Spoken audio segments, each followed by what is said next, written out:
It's been 2 years since my first Valentine's video, and my takes on the subject have changed somewhat. Media focused solely on romance still isn't something I'd prefer, but some exceptions have taken their place. Furthermore, I have a greater appreciation for cheese in my fiction. There's a sweet sincerity to cheese, as pointed out by Dioscript in his video on Final Fantasy IX.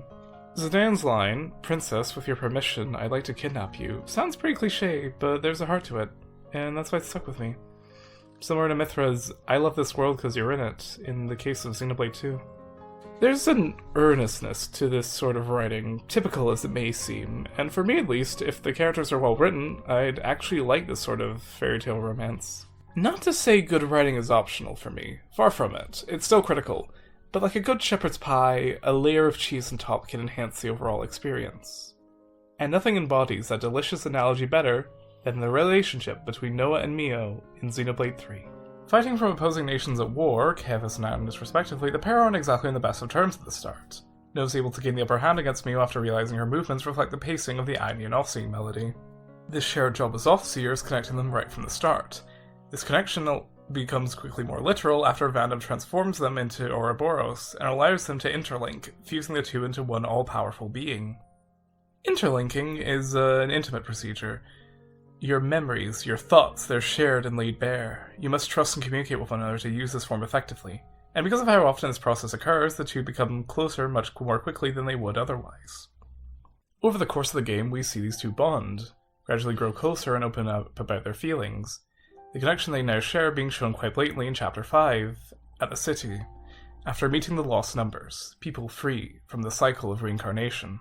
They and their companions were born from tubes with a skewed and sheltered perception of life, concepts of love, family, and growing old being unnecessary to explain on the part of their superiors due to the nature of their existence. I believe this ignorance allows the game to get away with what would be cliché in any other context. They learn about babies from the maternity ward, and then immediately decide they want one together. They see an old couple kiss, understand the affectionate meaning of this gesture, and exchange glances briefly, not to mention Monica insinuating that they may already understand this whole relationship thing. While they definitely experienced love, they didn't have the terminology to describe what they felt up until that point. So, as typical as these moments may be, there's a genuine innocence to it all, especially with the knowledge of Mio's time almost being up, starting the game with only 3 months to live. You want them to be happy now, even if that happiness is temporary. But does it have to be? Wouldn't you want things to be different? Don't they deserve to live longer? Forever, even? That would be nice. Wouldn't it? This isn't their first rodeo. As a part of the cycle, they were born, they met, they fell in love, and then died at the hands of Zed, head of the Mobius and the mastermind behind the war. Despite knowing of their short lives, they decided this love was worth it, in every single repeat. In one cycle, they had a child together, despite not being able to care for him long before their times were up. However, on one reincarnation, Zed decides to do things differently. He provides Noah an ultimatum. He'll allow him and his beloved to become immortal Mobius, to spend eternity with one another. However, to do this, he must slaughter his friends at Sword March, and he and Mio must join Zed's ranks. With the threat of his partner's passing, and in a moment of desperation, Noah, now Consul N, accepts. The people he slaughtered are later revealed to be descendants of the son of his past incarnation. They're able to continue forever as long as they kill enough, taking the life energy of the people they slayed as their own. And they're miserable. N hates himself for everything he's done, trying to convince himself it's worth it because of N. This self-loathing manifesting as he tortures Noah, the perfect reflection of everything he used to be, everything he used to stand for. And M is depressed. She never wanted this, merely to spend the time she did have with her Noah. She pondered suicide, but as a Mobius who couldn't die by normal means, this wasn't an option.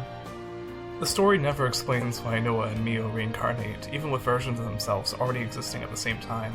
And one interpretation I've latched onto is that they've lost sight of who they once were, and practically become different people as a result.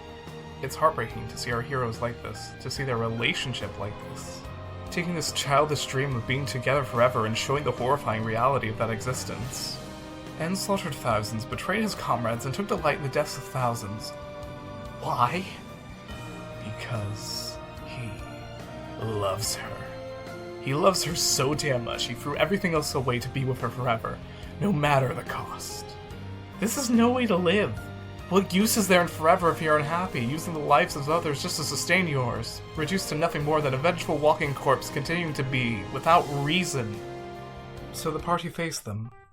Through the body swap of them and N's defeat, Noah and Mio are able to come to terms of who they once were, becoming one with their past selves.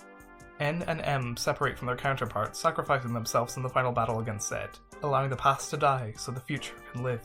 With Origin's destruction, the two worlds separate, and our protagonists must say goodbye to one another. To talk about this ending, I'll talk about a personal experience, which will allow me to dissect it. Towards the end of April, someone very important to me finished Link's Awakening. The game ends with the titular hero waking up, revealing that the whole adventure was a dream. This allowed her to talk about her experiences and philosophies on memory. Our life is finite. How we should try to make memories, since in the end that's all we're left with. It's a way of thinking that I've kept close to my heart, one I still think of on the regular. And it's why this game has resonated with me. Everything in life, including life itself, is temporary. It all wins one way or another. People come and go, things change, and we're all going to die someday. Nothing is permanent. But that's okay. What Noah and Mio had, it happened.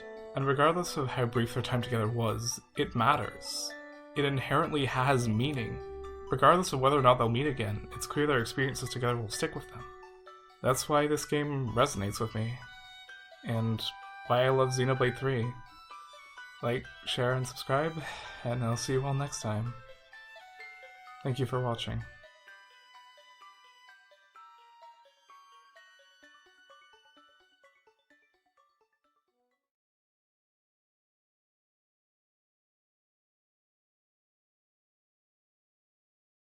If you are an alien, how come you sound like you're from the north? Lots of planets have a north.